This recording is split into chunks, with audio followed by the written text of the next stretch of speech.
choosing between what you want now and what you want most. If you really let that sink in, you'll realize something powerful. The gap between where you are and where you want to be isn't because of your talent, your intelligence, or even your opportunities. It's because of your discipline. And the tough truth is, your mind either works for you or against you. There is no middle ground. If you don't discipline your mind will discipline you. It will hold you back. It will keep you stuck in bad habits. It will convince you to give up every time things get uncomfortable. But when you learn how to control it, when you take charge of your thoughts, your focus, your actions, everything changes. This video isn't about hype. It's not about motivation that wears off in a few hours. It's about showing you how to build a disciplined mind that keeps showing up, even on the hard days.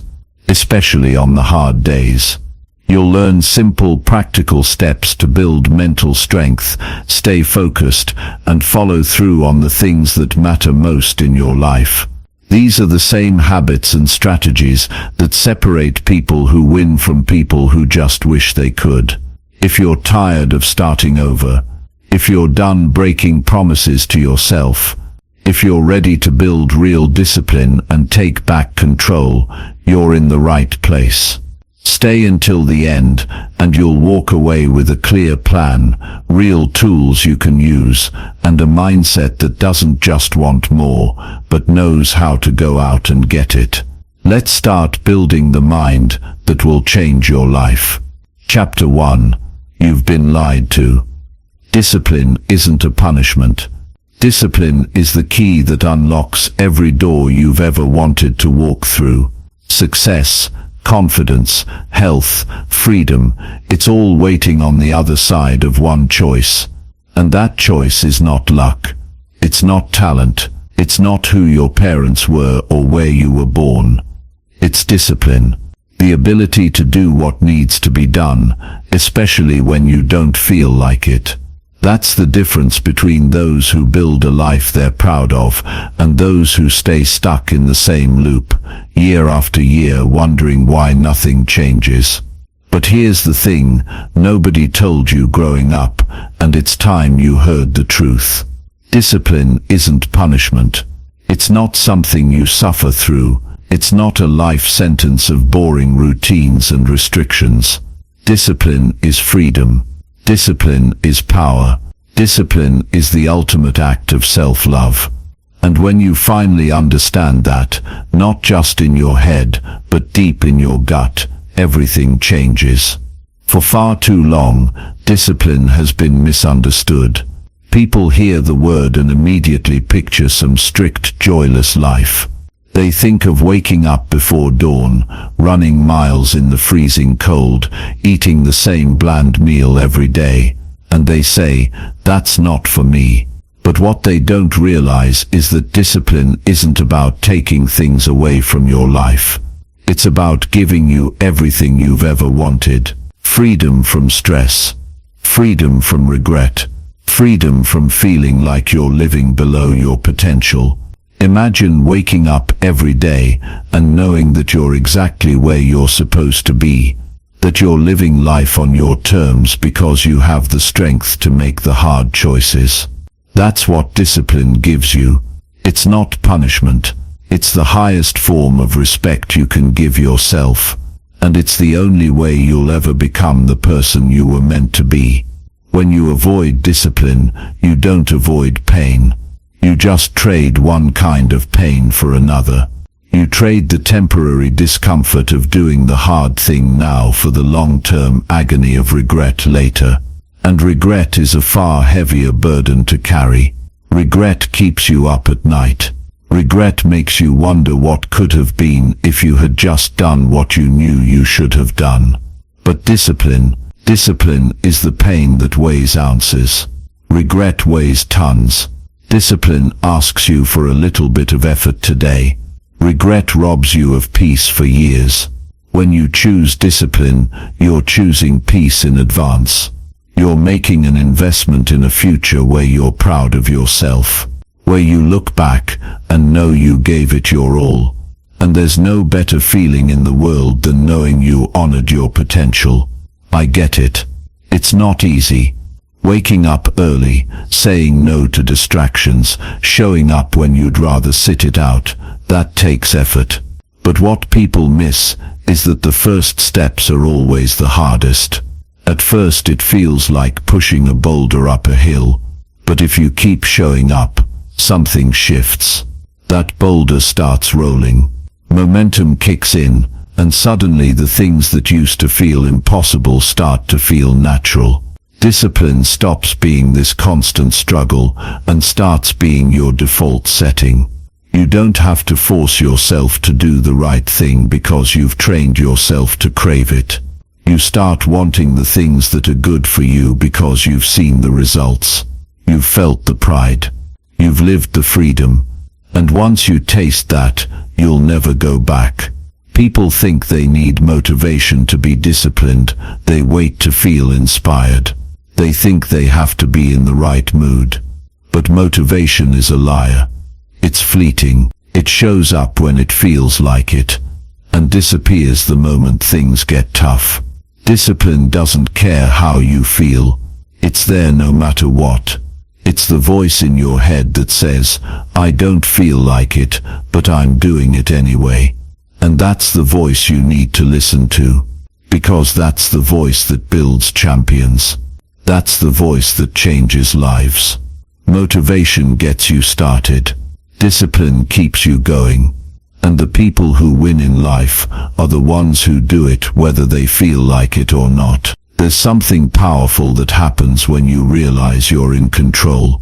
When you stop waiting for circumstances to be perfect.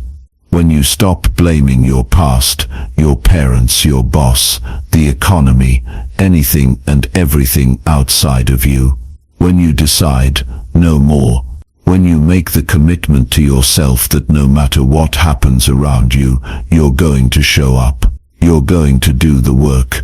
You're going to be the kind of person who keeps their word to themselves first, and then to the world. That's when everything shifts. Because life will never be fair. Conditions will never be perfect. But you can be consistent. And consistency beats talent every time. The greatest act of rebellion in this world is to be disciplined. In a society that constantly tries to sell you shortcuts, distractions, and instant gratification, choosing discipline makes you unstoppable.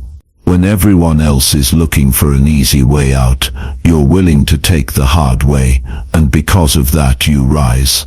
While others are giving up, you're getting stronger. While others are waiting, you're working. And eventually they look up and wonder how you did it. They'll call you lucky. They'll say you were born for this. But you'll know the truth. You earned it. Step by step. Choice by choice. Day after day. You earned it through discipline. And let me tell you something that most people don't want to admit. Discipline is not reserved for the elite few. It's not something you're born with, or something you need to have figured out before you start. Discipline is built in the small moments. It's saying no when it's easier to say yes. It's getting up when you want to stay down. It's showing up when nobody's watching. And anyone can do that. You can do that. Right now. You don't need to wait until Monday. You don't need to wait for the new year. You don't need to wait until you feel ready. The person you want to become is waiting on the other side of the choices you make today. Not someday. Today. So here's the challenge. Take control. Take one area of your life, just one, and commit to discipline. Maybe it's your health. Maybe it's your focus. Maybe it's your relationships. Whatever it is, make a promise to yourself. A real one. And then keep it. No matter what.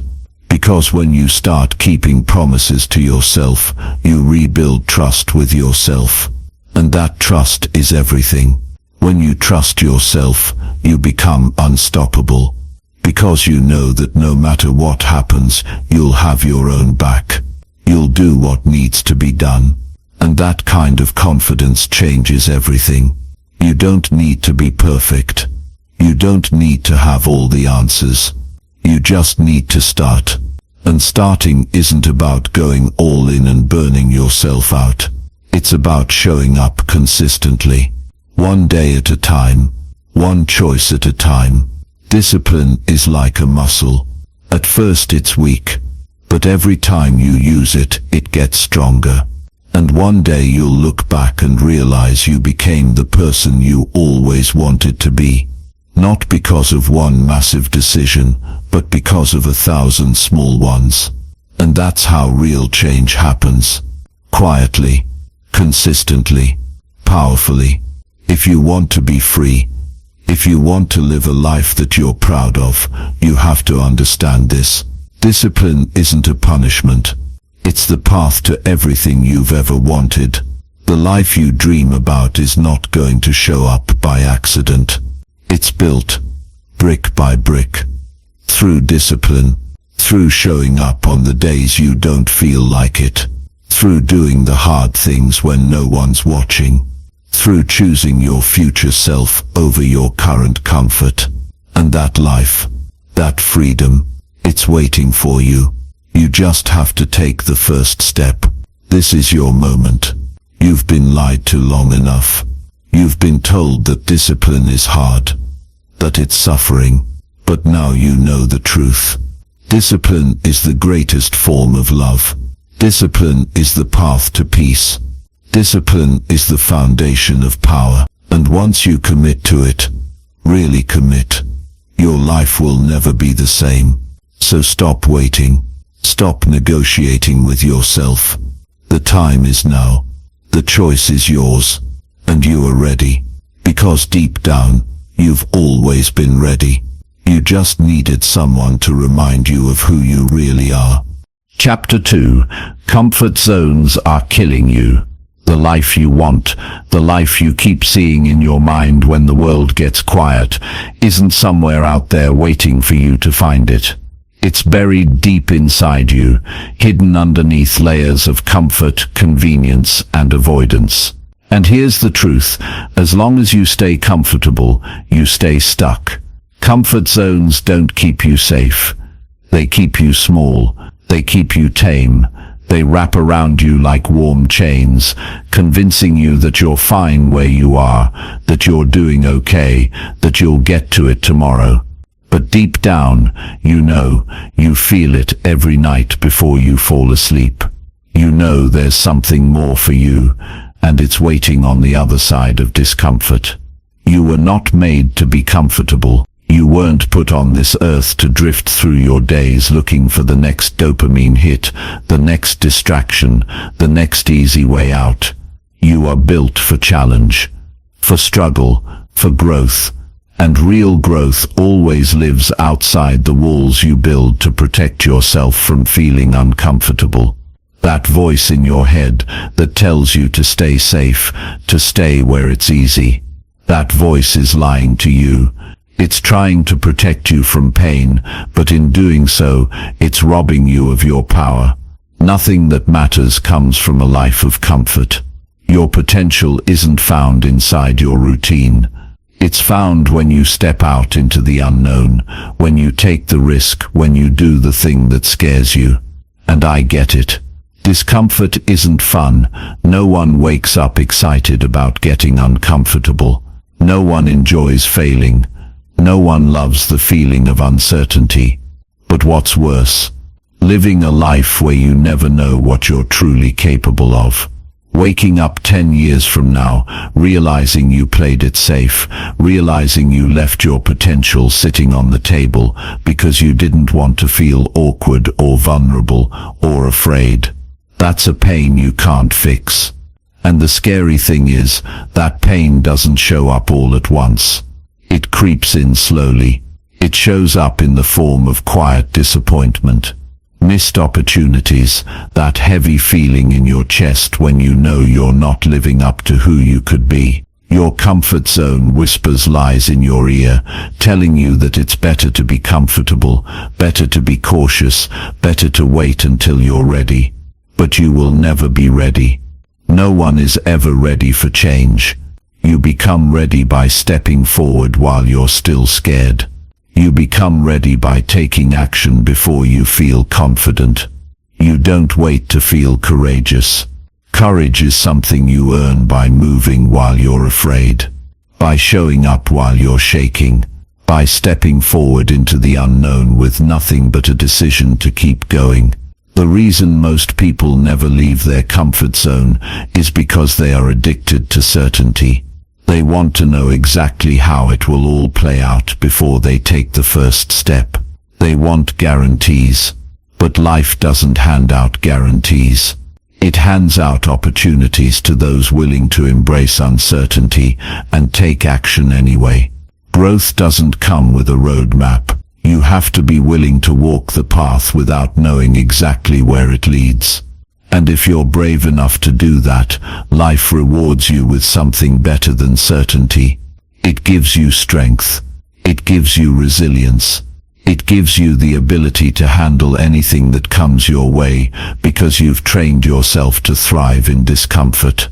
If you're tired of feeling stuck, if you're tired of the same results, if you're tired of living a life that feels smaller than what you know it could be, you have to stop avoiding discomfort and start leaning into it. The obstacles you're facing, the ones that feel impossible to get past, are not there to break you. They're there to build you. They are the resistance you need to grow. Think about it like lifting weights. If you only ever pick up what's light and easy, your muscles never grow. It's only when you choose to lift something heavier than you think you can handle that your body adapts. The same is true for your mind, for your discipline, for your life. Every time you choose comfort over challenge, you make your comfort zone smaller. Every time you choose challenge over comfort, you expand your limits. And that's where the real magic happens. Because one day you'll look back at the things that used to scare you, the things that felt impossible, and they'll feel easy. Not because the world got easier, but because you got stronger. You'll realize that the things you once thought would break you are now the things that built you. You'll stand in the place you once dreamed about and wonder why you ever doubted yourself in the first place. But none of that happens if you stay comfortable. Growth demands sacrifice. Sacrifice of your ego. Sacrifice of your excuses. Sacrifice of your need to be perfect before you begin. You have to be willing to look foolish. You have to be willing to make mistakes. You have to be willing to fail. Not just once, but again and again. Because failure is not the enemy. Failure is feedback. Failure is the proof that you are trying, that you are moving, that you are alive. And every time you fail, you are gathering the lessons you need to succeed. The people you admire, the ones who seem fearless and disciplined and unstoppable, are not fearless at all. They are simply willing to be uncomfortable.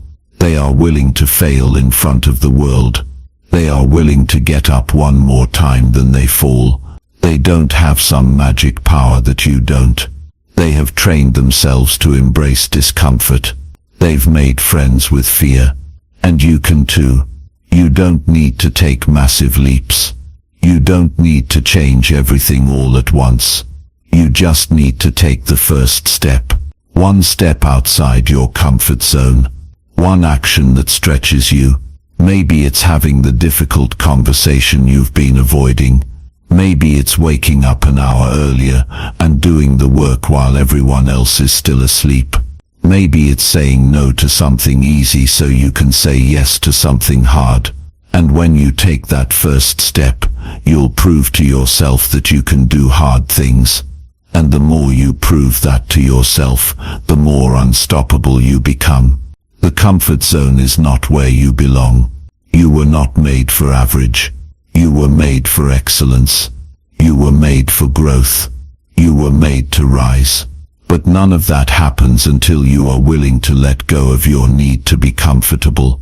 The life you want isn't inside the comfort zone, it's outside of it. It's on the other side of effort, of risk, of failure. And if you have the courage to step into that space, to embrace the challenge, to push through the fear, you will find out who you really are. You will discover a strength inside you that you never knew existed. And once you find that strength, nothing can stop you. Your comfort zone is killing you slowly. It's taking away your potential, your energy, your fire. But you can take it back, right now. Today, it starts with one decision, one act of courage, one choice to stop playing small and start living big. And when you do that, when you make that choice, everything changes. You change. And once you change, the world around you begins to change too. So don't wait. Don't wait for permission. Don't wait for the perfect moment. The perfect moment doesn't exist. You create it by taking action. Right here, right now. Get uncomfortable. Get moving. Get disciplined. Your future self is waiting for you to show up. Be the person who takes that first step. Be the person who breaks free from the comfort zone and never looks back. You are capable of more than you can imagine, but you'll never know until you're willing to leave comfort behind and find out. This is your time. This is your life, and it's waiting for you on the other side of fear. Chapter 3. Identity is a lie. You're a story you keep telling yourself. There's a moment in life when you stop and realize that the person you've been isn't who you're destined to be. It hits hard. Maybe it comes after you've hit a wall, or maybe it sneaks in during one of those quiet moments when nobody's around. And for the first time, you see it clearly. You've been living inside a story you didn't even know you were writing. And that story, it's probably outdated. It's probably too small for the life you're supposed to be living. But here's the good news. Stories can change. Identities can be rewritten. You are not stuck with the version of you that you've carried this far. You are the author. You always have been. And when you wake up to that fact, your entire life can shift. The truth is, we become what we believe about ourselves. That's not just philosophy. It's fact. If you've spent years telling yourself you're lazy, that you're undisciplined, that you can never stick to anything, then guess what? Your actions will fall in line with that identity. Not because it's who you are, but because it's who you've told yourself you are. You'll act in a way that proves the story right. And every time you do, you reinforce it even more. It's a loop. A powerful one. And unless you break it, you will live the same year over and over again, calling it a life. But here's what they don't tell you. That identity you've been wearing like a heavy coat on a summer day. It's optional. You can take it off. You can hang it up. And you can choose something new. Yes, it's that simple. Not always easy, but simple. You are not your habits. You are not your past. You are not the labels someone else gave you. You are the story you tell yourself. And if you don't like the story, rewrite it. Let me be real with you. You don't need permission to change. You don't need to wait until you've earned it. Too many people are waiting for some magic moment where they'll finally feel like they deserve to change their life. But that moment doesn't come. You don't get a notification that says, "Okay, now you're ready to become who you were meant to be." You have to decide. You have to declare it to yourself. That's where it starts. You draw a line in the sand and you say, this is where the old story ends and the new one begins. Not tomorrow. Not someday. Now. Think about it. Every time you take an action, you cast a vote for the kind of person you believe you are. When you skip the workout, you're voting for the identity of someone who gives up. When you hit snooze, you're voting for the identity of someone who breaks promises to themselves. But every time you show up, even when it's hard, even when you don't feel like it, you're voting for something different. You're building a new identity. And the more votes you cast, the stronger that identity becomes. The most powerful force in the human mind is the need to stay consistent with who you believe you are. If you tell yourself, "I'm not disciplined," then the moment discipline gets hard, you'll quit, because quitting matches the identity you've accepted. But if you flip that script, if you start telling yourself, "I am disciplined," even if you don't fully believe it yet, something changes. You'll feel the tension every time you try to act against that new identity. And that tension pulls you toward better choices. Over time, those choices stack up. And before you know it, you've become the person you always wanted to be. Not because you magically changed overnight, but because you started with the decision to tell a better story. This is why affirmations are powerful, but only if you back them up with action. You can't just sit in front of a mirror and chant, "I'm disciplined," while your actions prove otherwise. The story only works if you live it. But here's the hack: it doesn't have to be big at first. Small wins build trust. Small wins create momentum, and momentum builds belief. When you wake up and make your bed, you've cast a vote. When you sit down and do your work without distraction, you've cast a vote. When you get yourself to the gym on a day you didn't feel like it, you've cast a vote. And those votes, they matter more than you think. Understand this: your mind doesn't care what the truth is. It believes what you repeatedly tell it. If you tell yourself you're lazy, if you tell yourself you're not cut out for success, if you tell yourself you always fail, your mind will believe you. And then it will go to work finding ways to prove you right. But the opposite is true too. Start feeding your mind something new. Start telling yourself, "I'm the kind of person who follows through. I'm the kind of person who does hard things. I'm the kind of person who doesn't quit." And then live it. And when your mind starts believing that, it will find ways to make that true too. You have to understand how powerful this is.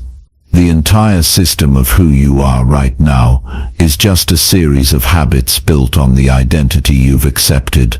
Change the identity, and the habits follow. You don't force change. You embody it. You don't grind your way into discipline. You become a disciplined person by aligning your actions with that identity, one step at a time. It's not about faking it, it's about becoming it. And you become it through practice. If you're listening to this and thinking, "But I've failed so many times," I hear you. We all have.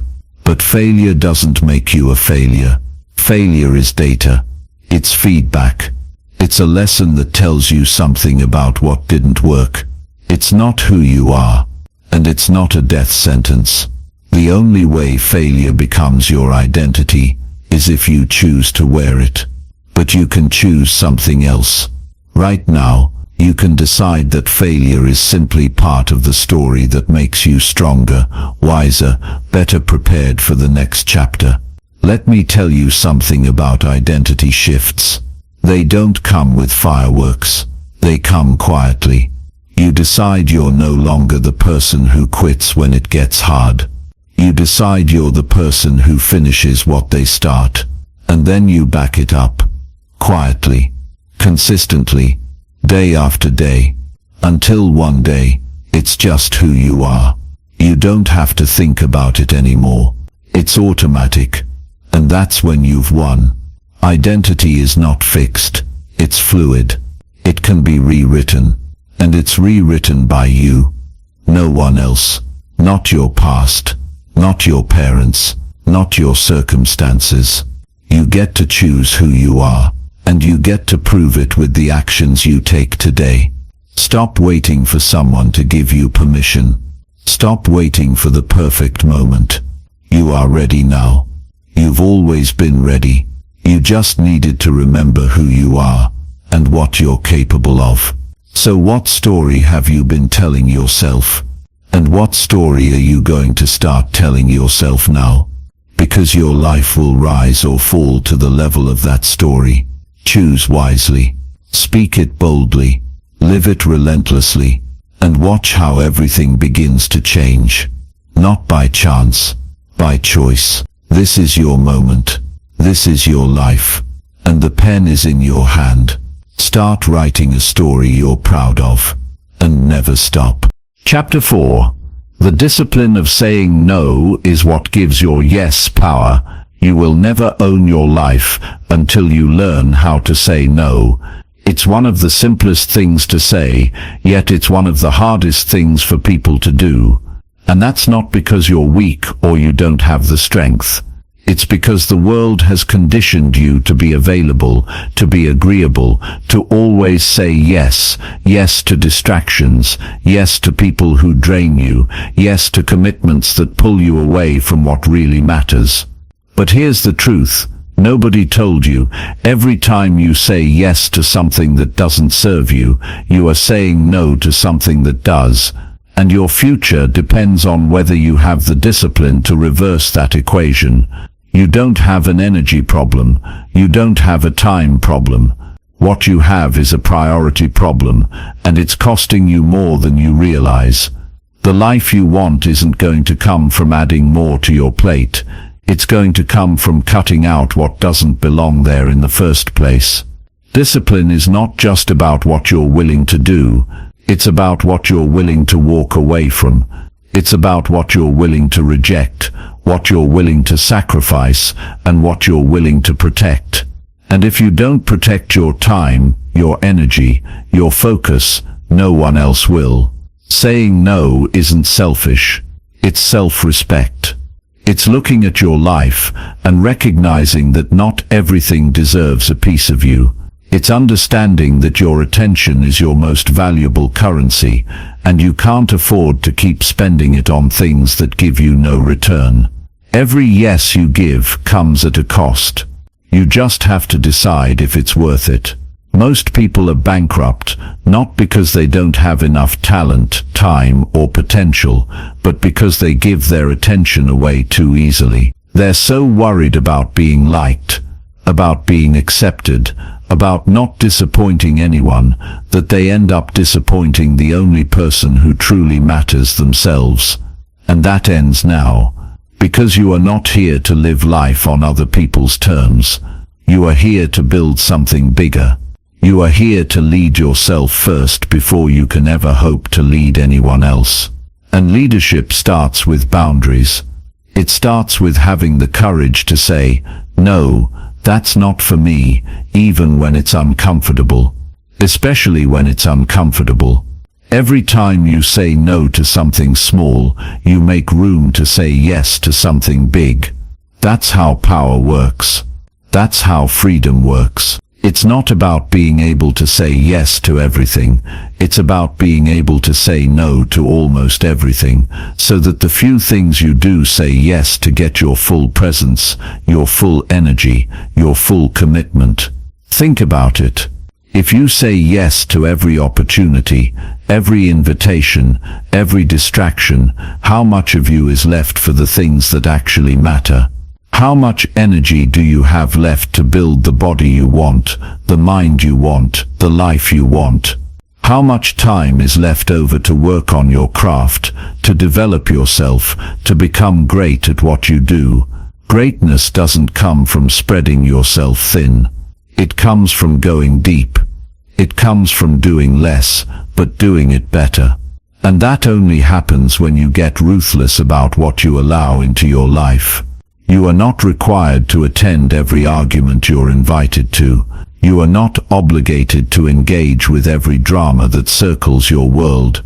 You are not supposed to be available 24/7. Just because someone has access to you doesn't mean they have a right to your time. You get to choose who gets your energy. You get to choose what gets your focus, and the discipline to choose wisely. That's where your power is. But let's be real, saying no isn't easy. It triggers guilt. It makes you second-guess yourself. It makes you worry about what other people will think. But I want you to remember something. Every time you say no from a place of alignment with who you are and where you're going, you are saying yes to yourself. You are choosing to stand for something, and you're choosing to protect your future self from being buried under obligations you never should have accepted in the first place. Your dream life is not built by being agreeable. It's not built by being liked. It's built by being clear on your mission. And clarity creates courage. When you know who you are and what you're here to do, saying no becomes easier. You stop entertaining things that don't move you forward. You stop tolerating energy that drains you. You stop negotiating with people who don't respect your time. And you start building a life that reflects your values, your purpose, your vision. The people who rise to the top are not the ones who do the most. They are the ones who focus on the few things that matter the most and give them everything they've got. They aren't busy all the time. They are intentional all the time.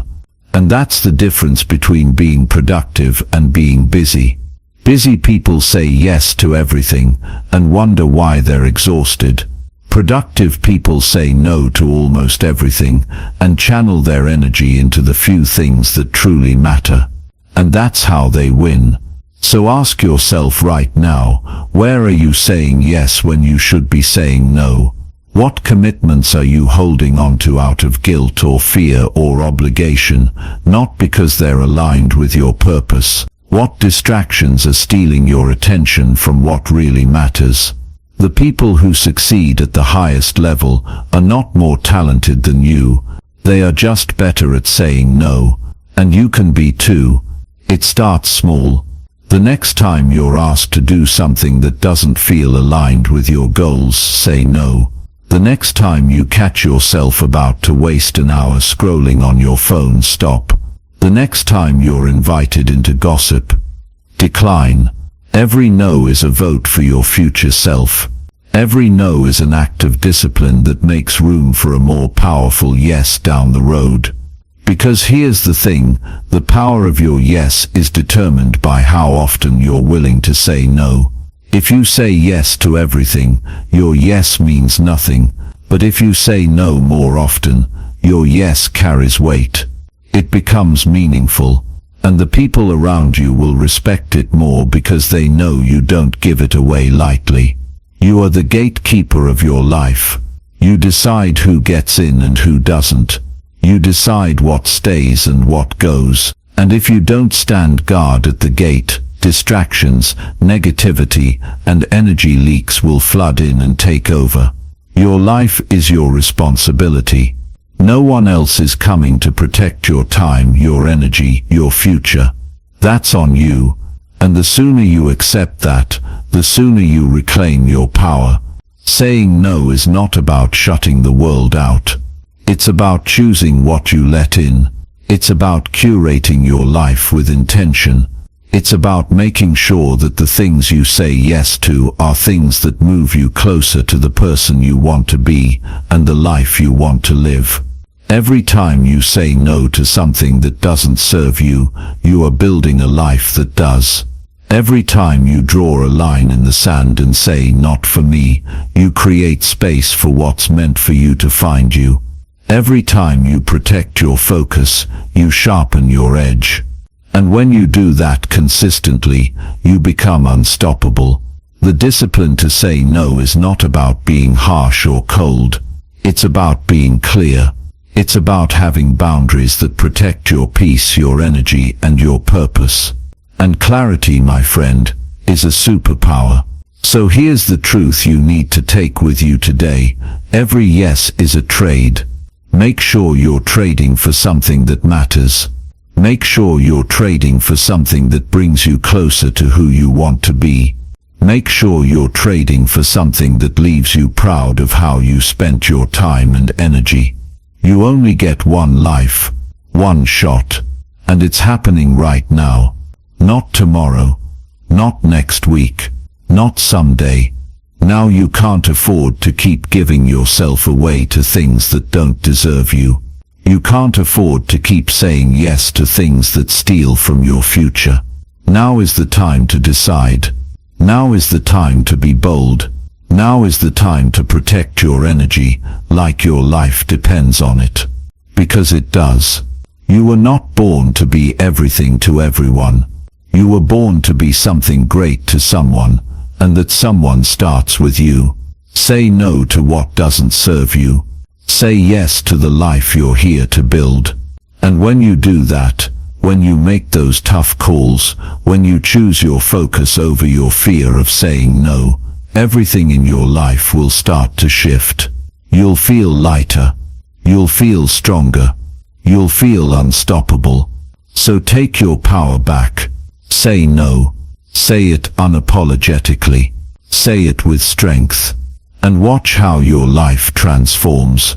Because this is your time, and the power of your no will make your yes unstoppable. Chapter 5. You are not your thoughts. You are the master of them. At some point in your life, you have to stop letting your mind run the show.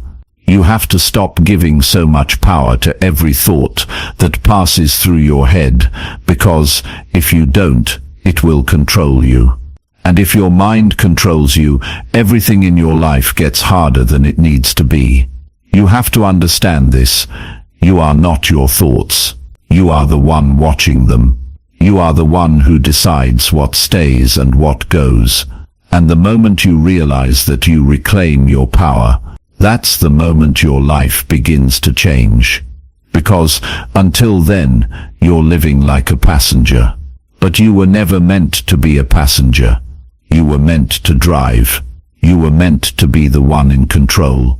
Every day your mind is throwing things at you. Random thoughts, negative ideas, doubts, worries, fears. Some are true, most are not. Your mind is a constant stream of noise. That's how it's wired. It's designed to think, to protect you, to make sense of the world. But here's the problem. Your mind doesn't know the difference between something that's helpful and something that's hurting you. It just runs. It just repeats old programs. And if you're not careful, you start believing everything it tells you. You start thinking that because you have a thought, it must be true. You start thinking that because you feel fear, you should stop.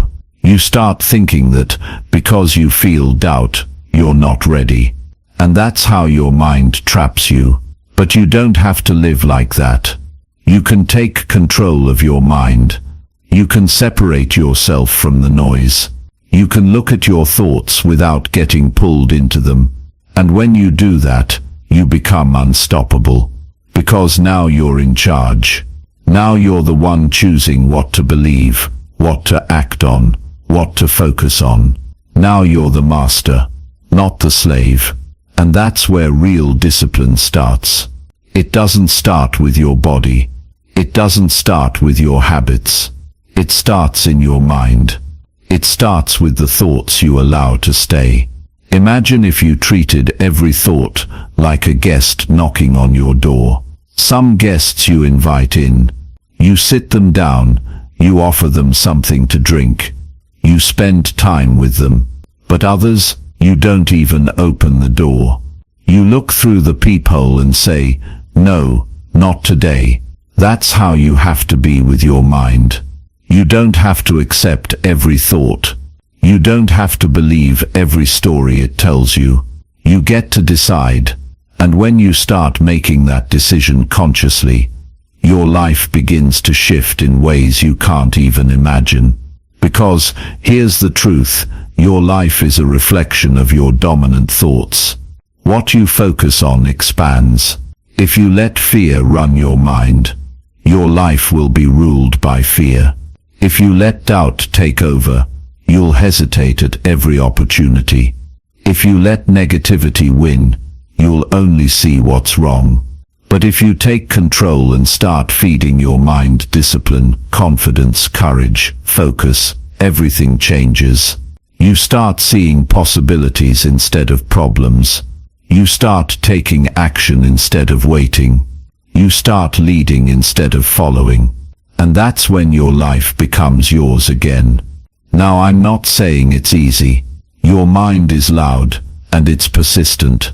It's been running the same programs for years, maybe decades. But just because it's hard, doesn't mean it's impossible. In fact, it's the most important work you'll ever do. Because when you master your mind, you master your life. When you take control of your thoughts, you take control of your emotions. And when you take control of your emotions, you take control of your actions. And that's how you build a disciplined life. One choice at a time, starting in your mind. You need to start seeing your thoughts for what they are, suggestions. That's it. Not commands, not facts, just suggestions. Your mind will tell you, you can't do this. That's a suggestion. You can decline.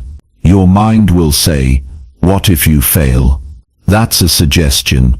You don't have to take it. Your mind will whisper, this is too hard. That's a suggestion. You can choose something different. Every time you override a negative thought with a stronger decision, you build power. You train your mind to follow your lead, not the other way around. And that's how discipline works. It's not about feeling good all the time. It's about doing what needs to be done, no matter what your mind says. One of the most dangerous lies we tell ourselves is that we are our thoughts. We're not. You are the observer. You are the awareness behind the thoughts. And the sooner you step into that awareness, the sooner you stop being controlled by old stories, by fear, by doubt. You stop being reactive.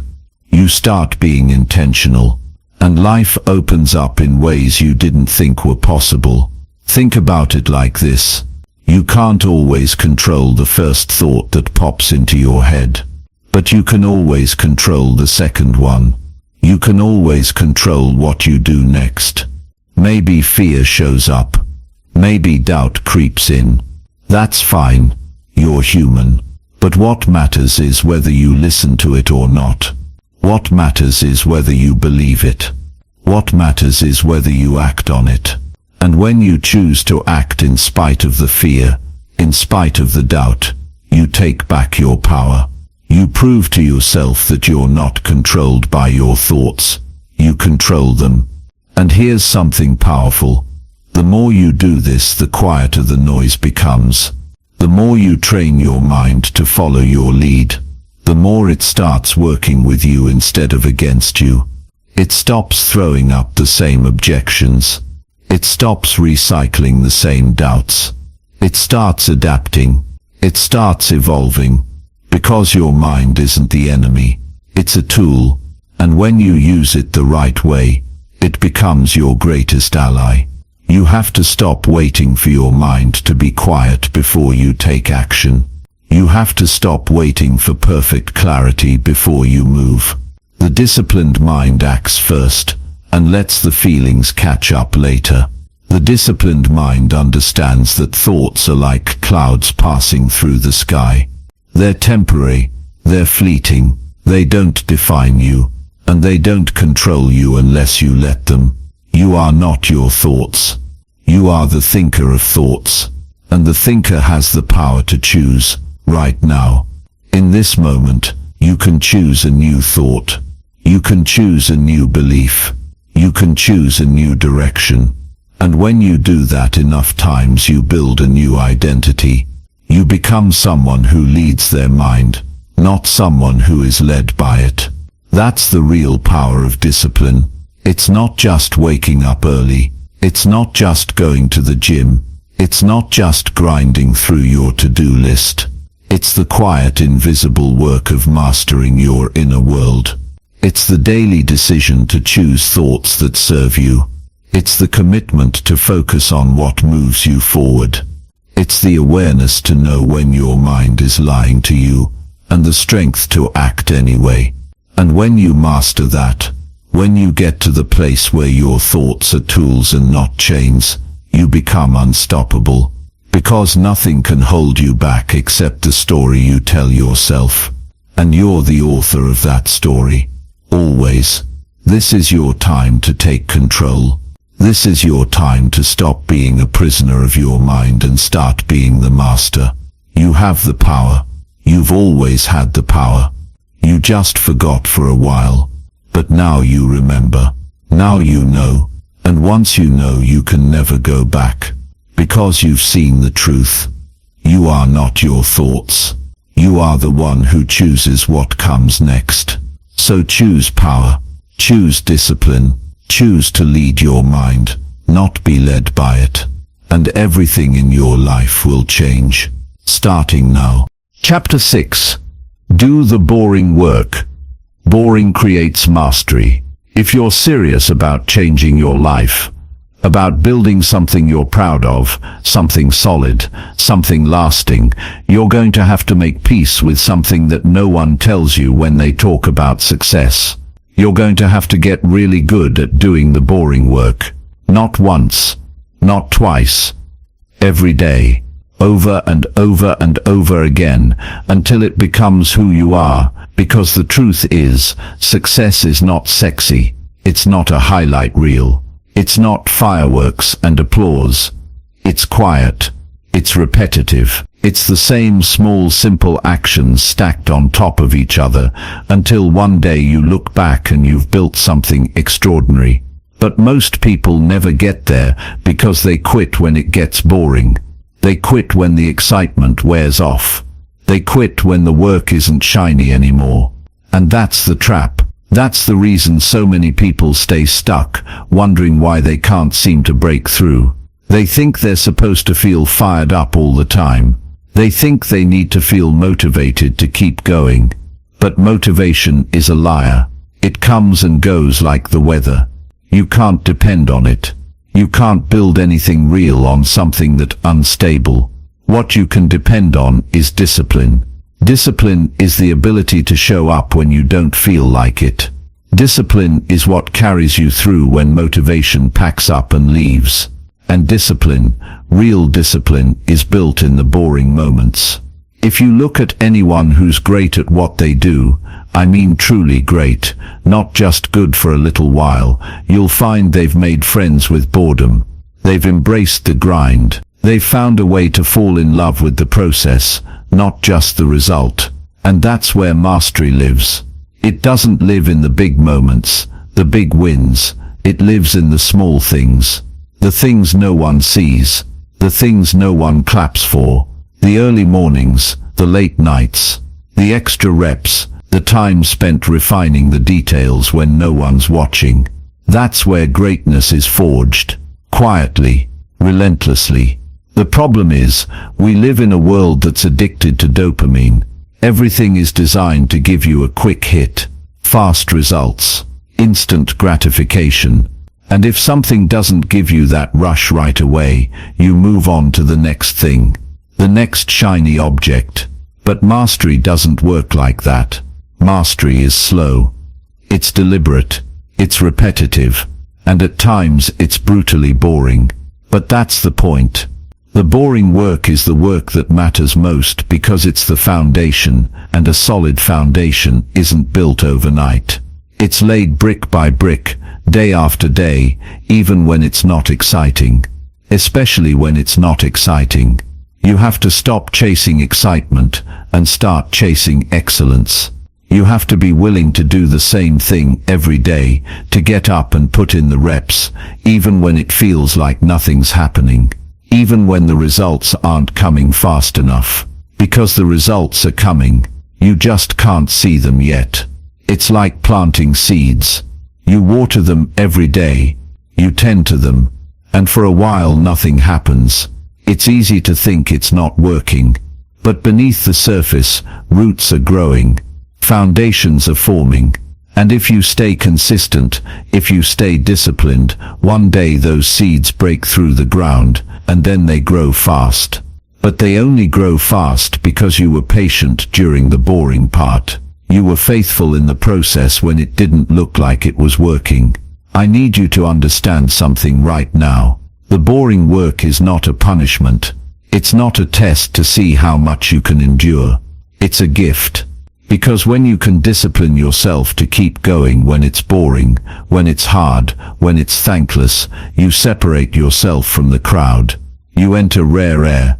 You become the kind of person who's unstoppable because nothing shakes you. Not boredom, not fatigue, not lack of recognition. You're in it for the long haul. And that's who wins. Every time. You don't rise to the level of your goals. You fall to the level of your habits. And habits are built in the boring moments. Not when you're inspired. Not when you're hyped up on a new goal. But when it's just you and the work. And nobody cares if you do it or not. Nobody's clapping for you. No one's watching. And you show up anyway. That's discipline. That's what builds something unshakable. It's easy to show up when it's new. It's easy to show up when you're motivated. But what happens when the novelty wears off? What happens when you've been doing it for weeks or months, and it feels like nothing's changing? That's the moment that defines you. That's the moment where you either decide you're serious about this or you're just playing around. And if you decide you're serious, you get back to work. No questions asked. Because here's the reality. You don't rise in life because you want it bad enough. You rise because you outlast the part where everybody else quits. And that part, it's usually right in the middle of the boring work. That's where people tap out. They think this isn't working, or I'm not seeing results fast enough. And they quit 2 feet from gold. Don't let that be you. Stay the course. Stay in the game. Show up every day like it's day one, even when it's not. Especially when it's not. The boring work is where the magic happens. The boring work is what builds the discipline you need to carry yourself through the hard times. And there will be hard times. There will be days when you doubt yourself, when you wonder if it's worth it. But you keep going. You show up anyway. Because that's who you are now. That's the identity you've built. You've trained yourself to act, no matter how you feel. And that's what makes you dangerous. That's what makes you unstoppable. When you commit to the boring work, something shifts inside you. You stop needing external validation. You stop needing motivation. You start trusting yourself. Because you know you'll show up no matter what. And that trust, that's priceless. That's what builds confidence. Not false confidence, but real, earned confidence. The kind that can't be shaken. Because you've been in the trenches. You've done the work when it was hard. You've done the work when it was boring. And you've come out stronger on the other side. I'm telling you right now. If you want to separate yourself from the crowd, if you want to build something that lasts, embrace the boring work. Don't run from it. Lean into it. Master it. Make it your advantage. Because while everyone else is looking for shortcuts, you're laying bricks. While everyone else is chasing hacks, you're building something that will stand the test of time. And when it's all said and done, you'll be standing on a foundation that's solid.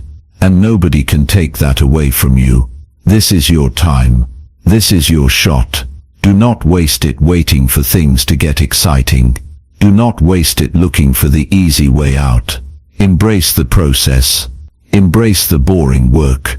Because that's where your power is. That's where your future is. And if you have the discipline to keep going, to stay locked in, to show up no matter what, you will win. Maybe not today. Maybe not tomorrow. But eventually, and when you do, it will be because you did the work nobody else was willing to do. So keep showing up. Keep laying bricks. Keep doing the boring work. Because boring creates mastery. And mastery creates freedom. And freedom is what you've been after all along. Chapter 7. Pain is a signal, not a stop sign.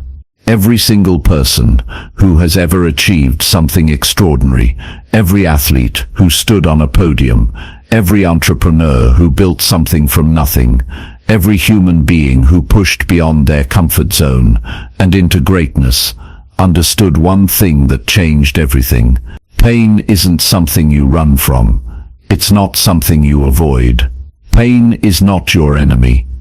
Pain is a signal that something is happening, a signal that you are moving, growing, changing.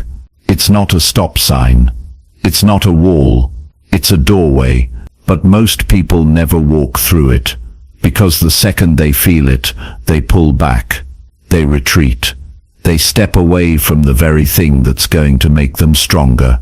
And that's the difference. The people who win in life are the ones who lean into pain, who use it as a teacher instead of seeing it as punishment. I want you to imagine something. Think back to a time in your life when things were tough, when you felt stretched, when you were tired, maybe confused, maybe doubting yourself, but you kept going. And now look where you are. Look at the strength you built. Look at how much wiser you are today because of that moment.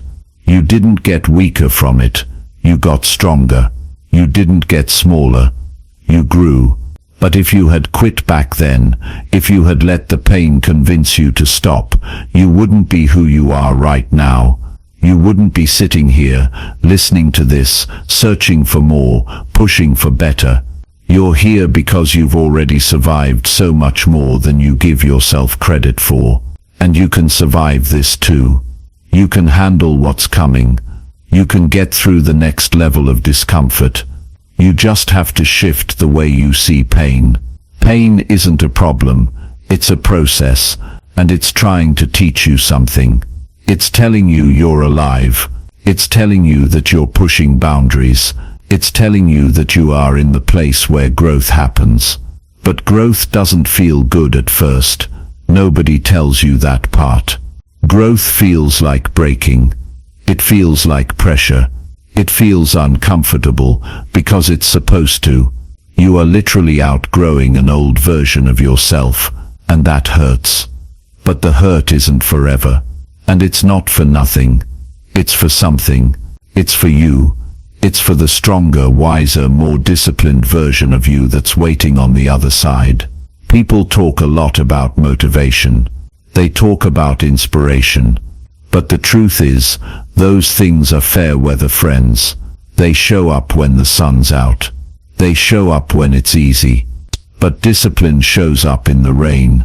Discipline shows up when it's storming inside you. Discipline shows up when you're tired, when you're in pain, when you don't have one more step left, but you take it anyway.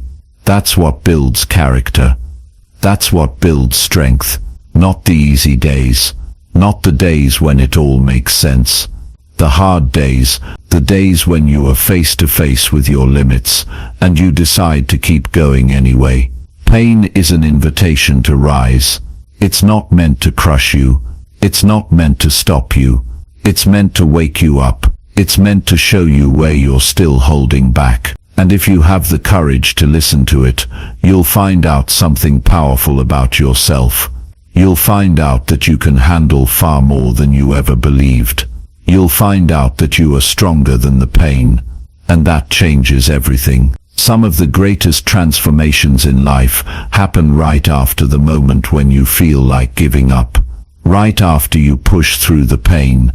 And it's not because the pain disappears. It's because you stop fearing it. You stop seeing it as something to avoid. And you start seeing it as something to embrace. You realize it's part of the process, not the enemy of it. And when you make that shift, pain loses its power over you. You stop hesitating. You stop second-guessing yourself. You stop letting the fear of discomfort dictate what you do next. And that's where freedom lives.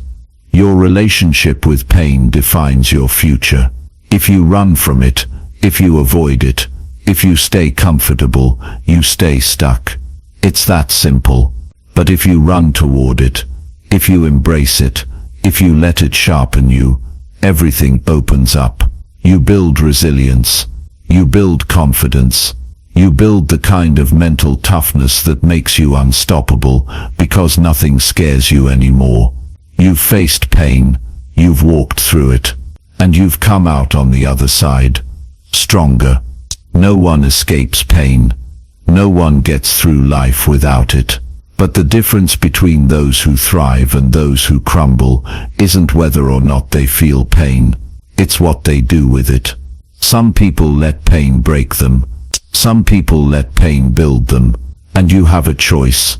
Right now, you can use this moment, whatever you're going through, whatever's heavy, whatever's uncomfortable, you can use it as fuel. You can use it as proof that you're in the game, that you're doing something that matters, that you're chasing something big enough to stretch you.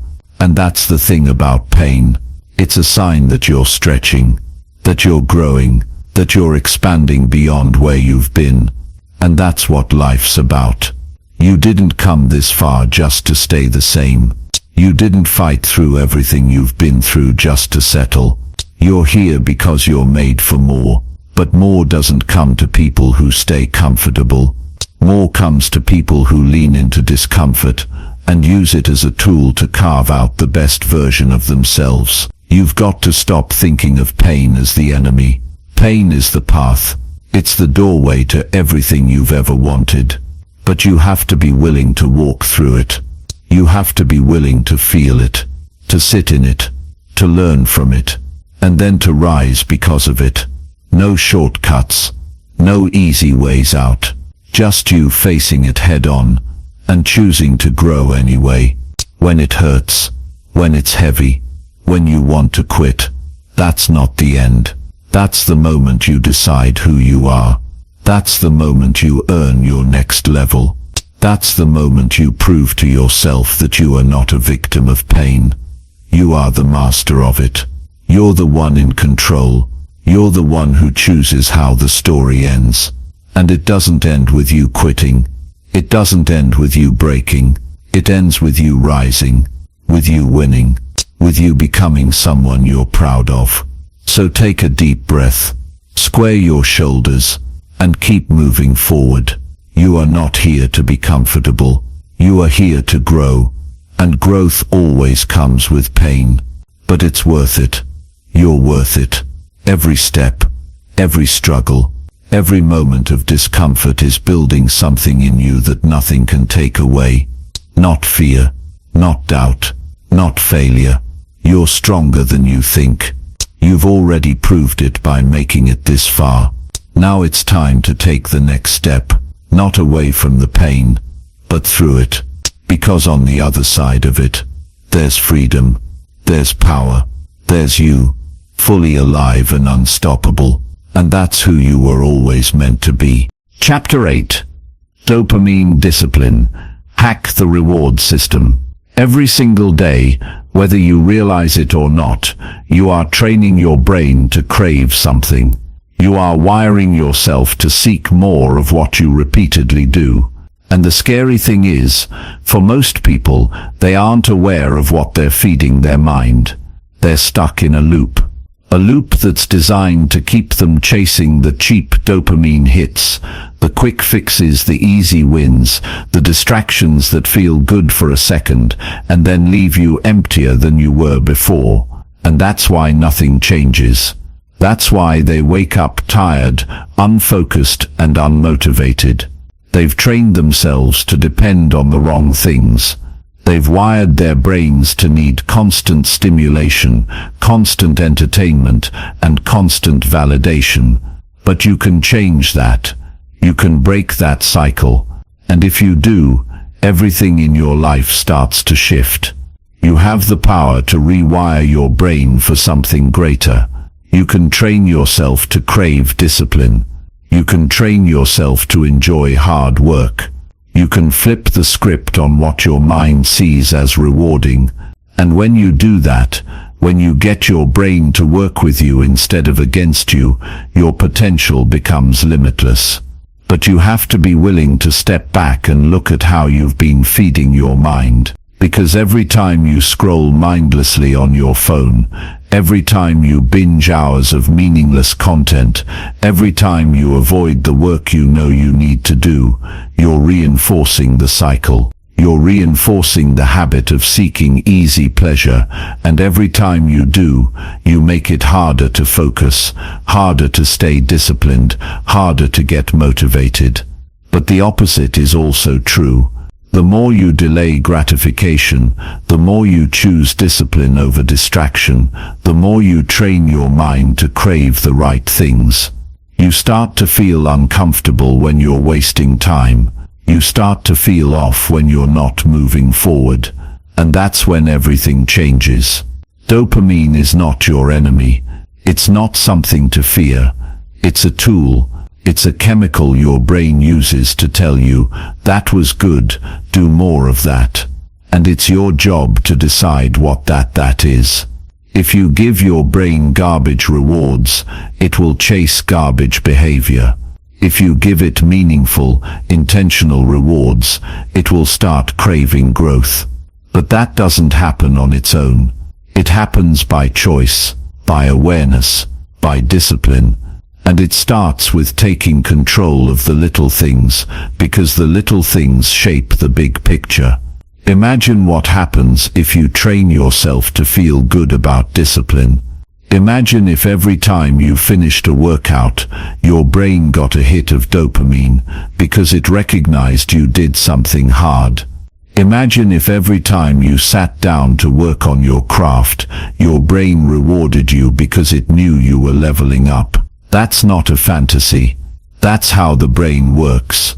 But most people never get there because they're stuck at level 1, chasing the cheap wins and wondering why life feels flat. You can't stay stuck in instant gratification and expect long-term rewards. Life doesn't work that way.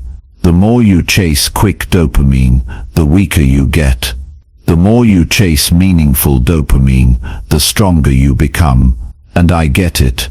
It's not easy to break out of the loop. We're surrounded by it. Social media, endless entertainment, notifications constantly pulling at your focus. The world is designed to keep you distracted, because distracted people are easy to control. But you're not here to be controlled. You're here to take control. You're here to become the one who decides what you focus on, what you value, what you chase. And that's the shift. That's the flip you have to make in your mind. You have to stop being a consumer and start being a creator. You have to stop reacting and start acting. You have to stop chasing pleasure and start chasing purpose. And when you do that, you realize something powerful. The hard things start to feel good. Waking up early and pushing yourself feels good. Saying no to distractions feels good. Finishing what you start feels good. Because you've trained your brain to value effort over ease. You've trained your brain to see discipline as a reward, not a punishment. And that's when you become dangerous. That's when you become unstoppable, because while everyone else is chasing comfort, you're chasing growth. While everyone else is looking for shortcuts, you're putting in the work. And it doesn't feel like suffering. It feels like freedom. But you have to earn that feeling. You have to go through the uncomfortable part where your brain fights you, where it tells you to take the easy way out, where it screams at you for choosing hard over easy. That's the withdrawal stage. That's the part where you're breaking the old wiring. And it's not fun, but it doesn't last forever. If you push through it, if you stay consistent, if you refuse to give in, your brain will adapt. It will get easier. The pull toward distraction will lose its grip. The cravings for cheap dopamine will fade. And you'll find yourself craving the things that build you up instead of tearing you down. And that's the game. That's the secret no one talks about. It's not about never feeling temptation. It's about training yourself to feel uncomfortable with mediocrity. Training yourself to feel restless when you're not growing. training yourself to feel dissatisfied when you're not giving your best. That's real dopamine discipline. That's the rewiring that changes everything. Because now you're not forcing yourself to be disciplined. You want it. You need it. It's who you are. You become the person who enjoys doing the hard things. You become the person who feels alive when you're pushing your limits. You become the person who doesn't just tolerate discomfort but thrives in it. And that's when the world opens up. That's when opportunities show up because you've become someone who can handle them. That's when you break through the ceiling you didn't even know you had and find out you were capable of so much more. And if you're thinking this sounds impossible for you, let me tell you something. It's not. It's simple, not easy, but simple. It starts with small choices. You delay the gratification by 5 minutes, then 10, then 30. You swap one distraction for one disciplined action. You go one day without giving in to the easy option, then another, and it compounds, it builds. You build momentum, and momentum changes everything. So don't wait for the world to make it easier. Don't wait for motivation to show up and save you. Save yourself. Start rewiring your brain today. Start feeding it the right rewards. Start teaching it that discipline is pleasure, that growth is fun, that hard work feels good. Because it does. You just forgot how good it feels to earn your wins, to push through the resistance and come out stronger on the other side. This is your time. You've been given a choice right now. Keep chasing quick dopamine and stay stuck in the loop, or break out. Take control, rewire your mind, and become the person who doesn't just talk about discipline but lives it, breathes it, embodies it. And when you do, you won't need motivation. You won't need someone to push you. You'll be pushing yourself because you'll love the process, and the best part, the results will come. They always do when you do the work. Your focus will sharpen. Your energy will increase. Your confidence will skyrocket. Not because life got easier, but because you got stronger. You trained for it. You earned it. So if you're tired of feeling stuck, tired of feeling like you're running in circles, tired of feeling like your best life is just out of reach, this is how you change it. Dopamine discipline. Reward the right things. Train your brain to love the work and the life you want. It's waiting for you on the other side of that choice. Make it now, and never look back. Chapter 9. Your environment is brainwashing you. Change it now. You will always rise or fall to the level of the environment you're in. Your surroundings, the people you talk to, the things you consume, the spaces you move through every day, these things are not neutral. They are shaping you. They are influencing the way you think, the way you act, the way you feel about yourself, whether you realize it or not. And if you're not conscious about what you let in, your environment will quietly, slowly, and almost invisibly pull you into a life you never asked for and didn't even see coming until it's too late. But when you take control of your environment, when you become intentional about who and what you surround yourself with, your entire life can change faster than you think. What you allow around you becomes what you allow inside you. If you spend your time around negativity, people who are always complaining, who are always making excuses, who think life is just about getting by and settling, it won't be long before you start thinking the same way. It won't be long before your standards drop and you start justifying the same behaviors. You can have all the motivation in the world, all the goals, all the ambition, but if you stay in an environment that's poisoning your mind, it will wear you down. It will chip away at your focus, your discipline, your energy, and you won't even realize it's happening until you feel stuck and drained and start wondering where the fire went. On the flip side, when you put yourself in a space that fuels you, that demands more from you, that calls you to be better, everything changes. It's not magic. It's not luck. It's design. You start rising to the level of the standards that surround you. You start thinking bigger, moving differently. You get sharper, more focused. You hold yourself to a higher level of accountability because you're in a space where that's normal. Success stops being some distant concept and starts being the air you breathe. And that's why your environment is everything. You can have the strongest mindset, the best plan, but if your environment isn't in alignment with who you're becoming, it's a constant uphill battle. Your environment is like the soil you're planted in. It determines how fast you grow, how strong your roots are, how tall you can stand. If the soil is toxic, if it's full of weeds and parasites, you can't thrive. But if you plant yourself in the right soil, rich, nourishing, clean, you grow without force. You evolve naturally. You expand because the conditions support your growth. Now think about what you're surrounded by right now. Not just the people, but the spaces, the habits, the inputs. What's on your phone? What's on your screen? What's in your room, your car, your social feed? What are you listening to, watching, paying attention to day after day? Because these things are training your brain, whether you like it or not. They're either sharpening you or dulling you.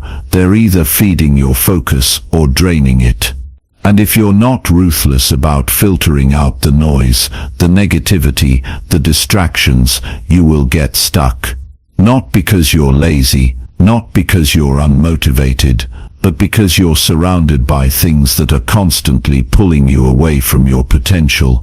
The hard truth is, if you stay in a weak environment long enough, it becomes normal. And that's dangerous.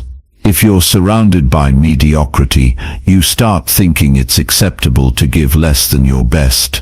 You start thinking it's okay to coast, to skip your habits, to lower your standards. You don't even see it happening until you wake up one day, realizing you've settled for far less than what you're capable of. That's why changing your environment is not optional. It's essential. If you want to get to the next level, you have to be in a space that stretches you, challenges you, holds you to a higher standard, even when it's uncomfortable. Especially when it's uncomfortable. You need to surround yourself with people who remind you of who you can be, not who you were. People who don't let you settle for excuses. People who make you think bigger, act better, show up stronger. If the people around you aren't inspiring you, if they aren't pushing you, if they aren't calling you out when you slip, you need new people. And that doesn't mean you cut everyone off or start acting like you're better than anyone else. It means you get serious about protecting your mind, your time, your energy. Because those things are your life. And you can't waste them on environments that keep you small. And it's not just people. It's places, it's habits, it's routines. Look at your space right now. Is it clean or is it cluttered? Is it set up to make you productive or does it distract you? What's the first thing you see in the morning? What's the last thing you see before you sleep? What kind of energy are you bathing in every single day? Because all of it matters. You can't live a disciplined, focused life in a chaotic environment. You can't have clarity in clutter.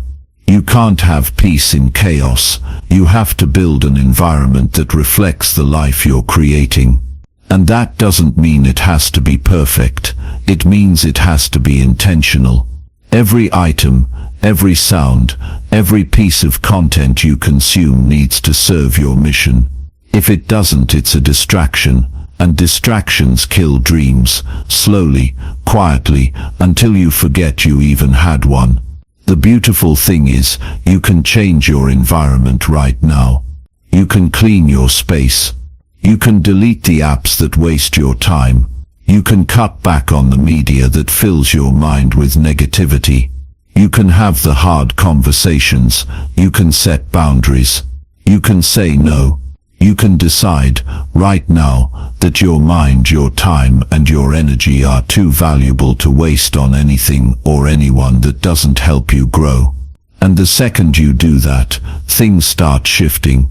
You start thinking clearer. You start feeling lighter. You start moving with purpose instead of reacting to everything around you. Your discipline gets stronger because you're no longer fighting against an environment that's draining you. You're supported by it. You're lifted by it. The people who rise to the top, the ones who achieve incredible things, they aren't superhuman. They just get serious about their environment. They curate it. They design it. They protect it. And that's why they can stay focused when others can't. That's why they can keep their discipline tight when others are distracted. They understand the power of what they allow around them. And you need to understand it too, because your future depends on it. If you want a better life, you have to build a better environment. One that feeds your focus. One that strengthens your discipline. One that makes it easier to do the right thing instead of the easy thing. And that takes courage. It takes honesty. It takes being willing to walk away from what's familiar in order to step into what's necessary. But it's worth it. Every hard decision, every tough conversation, every change you make, it's worth it. Because on the other side of that, you'll find yourself in a space where you can grow, where you can thrive, where you can finally become who you were meant to be.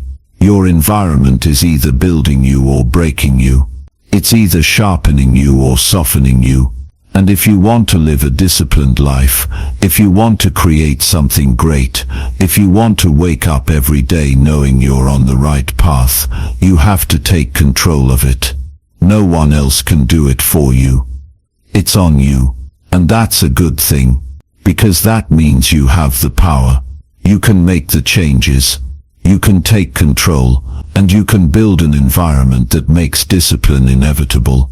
So look around, pay attention, make the hard choices, build the life you want from the inside out.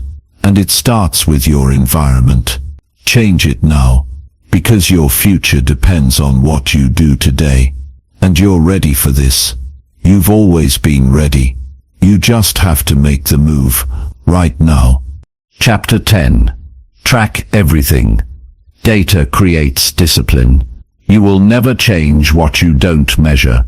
It's impossible to master something you never track. The truth is, clarity creates power. And if you don't know where you stand right now, you won't know where to go next. This is where people get stuck. They want better results. They want growth. They want transformation. But they're walking around in the dark. They're guessing. And when you're guessing, you're gambling. But when you track, when you gather data on your own life, you're not guessing anymore. You're making decisions from a place of truth. You're operating from reality, not hope. And that changes everything. Tracking isn't about perfection. It's about awareness. It's about being brutally honest with yourself, about where your time is going, where your energy is leaking, where your focus is breaking down. It's about shining a light on the places you've been ignoring and taking control. Because discipline isn't just about doing the right thing. It's about knowing what the right thing is. It's about seeing the truth clearly and then deciding what you're going to do about it.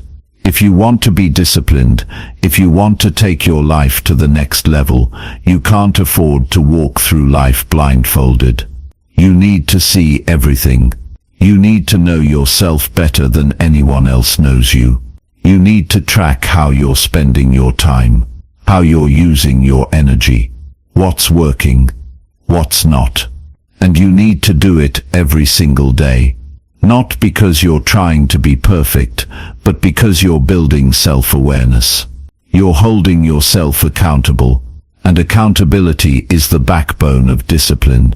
The difference between the people who live with clarity, purpose and focus, and the people who stay stuck in cycles of frustration, is that the disciplined ones measure what matters. They don't just say they want to get better, they track their progress. They don't just say they want to be more productive, they know exactly how they're spending every hour. They don't just hope they're improving, they have data that proves it.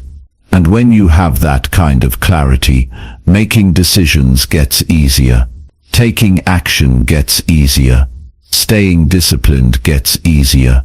Because you can see the path in front of you. You can't master your time if you don't know where it's going. You can't master your habits if you don't know which ones are holding you back.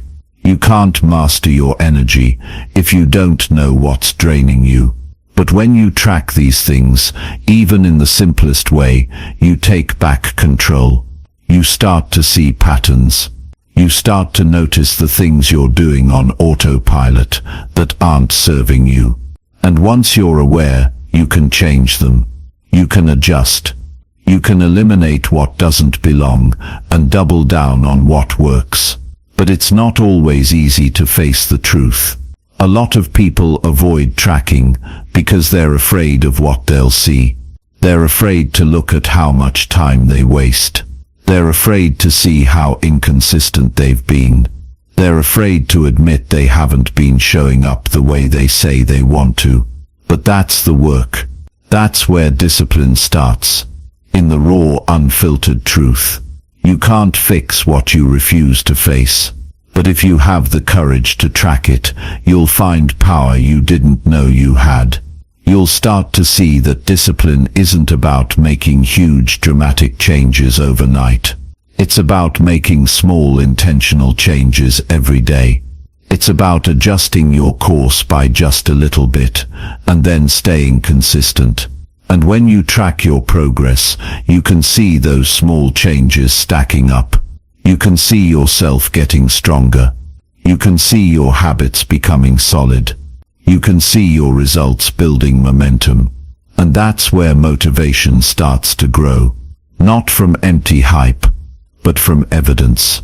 From seeing real proof that you're becoming who you said you would be. Tracking gives you leverage. It gives you the ability to course correct before you drift too far off path. It lets you catch yourself in the moment and make adjustments that keep you locked in. Without tracking, you might think you're doing okay when you're really slipping. Without tracking, you might think you're working hard when you're really just spinning your wheels. But when you track, there's no hiding. There's no lying to yourself. You either did the work or you didn't. You either stayed focused or you didn't. And that kind of honesty is rare, but it's what builds real discipline. And it doesn't have to be complicated. It doesn't have to be some fancy system or a massive spreadsheet. It can be as simple as writing down your priorities at the start of the day and checking in at the end. It can be as simple as tracking your workouts, your meals, your hours of focused work. What matters is that you're paying attention, that you're gathering data, that you're building awareness. And when you make that a habit, you'll be shocked at how quickly things start to change. The act of tracking itself builds discipline. It creates a feedback loop where your brain starts to crave consistency because you're seeing the results. You start to associate progress with the actions that matter most. You start to focus on what moves you forward instead of what just fills your time. And when that shift happens, when you go from guessing to knowing, everything gets sharper. Your energy gets cleaner. Your purpose gets stronger. Your results get faster. And don't underestimate the power of small wins. When you track, you see every little victory. You see the days you stayed consistent. You see the times you pushed through resistance. And those wins add up. They build confidence. They build momentum. They remind you that you're not starting from zero every day. You're building something. You're stacking proof that you are disciplined, that you are capable, that you are moving in the right direction. But you can't see it if you're not tracking it. You can't feel it if you're not paying attention. That's why data matters. Not because it's numbers, but because it tells the story of who you are becoming. And if you want to write a different story, if you want to create a different ending, you need to see the truth clearly. You need to track where you are, so you can take control of where you're going. So start now. Start simple. Start with one thing. Pick one area of your life where you know you need more discipline. Track it every day. Review it. Adjust it. And watch what happens. Watch how your focus sharpens. Watch how your habits strengthen. Watch how your results accelerate. Because discipline isn't about working harder. It's about working smarter. And working smarter starts with knowing where you stand. This is how you take control. This is how you move from hoping to knowing, from wishing to winning, from drifting to leading. You track what matters. You measure what you want to master. And you stay consistent, even on the days when it's boring. Especially on those days. Because that's where discipline is forged. In the repetition. In the awareness. In the relentless pursuit of the next level. So if you're ready to live with discipline, if you're ready to build something real, something lasting, start tracking. Start paying attention. Start gathering the data that will guide your decisions and sharpen your focus. And when you do, you'll find that discipline becomes easier. That consistency becomes natural. That growth becomes inevitable. This is your time. No more guessing.